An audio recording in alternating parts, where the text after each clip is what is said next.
అమ్మా పిలిచావా? ఎక్కడికి వెళ్ళావురా? అమ్మో అక్కడ మేళం అనుకుంటే పోయానే. అయ్యా పెండ్లి దగ్గరికి వెళ్ళావా? అమ్మా అది పెళ్ళా భలే ఉందమ్మా. ఎట్లా ఉందిరా? తోరణాలు అన్నాలు మేళాలు తన్నుకోవటం. తన్నుకునేదేందిరా? అవునే చాలా మంది నిలబడి ఉండరు. ఒక అబ్బాయి అమ్మాయి కూర్చొని ఉన్నారు. వాళ్ళకి ఎదురుగా ఒక ఎర్రటాయన కూర్చొని అదేందో భాషలో తిట్టి ఒక తాడు చేతికిచ్చి కుర్రోడికి సరిగ చేశాడు.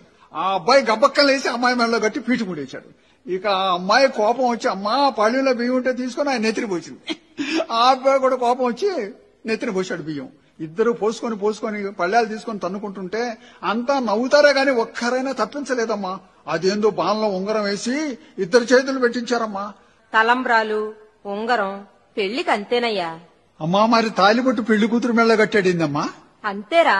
నేనట్లా అనుకోవటంలా. మరి ఎట్లా అనుకుంటున్నావయ్యా? కష్టపడి పెళ్లి చేయించాడు కదా, తాలిబొట్టు పంతులు గారు మెళ్ళ కట్టే భలే ఉండేదమ్మా.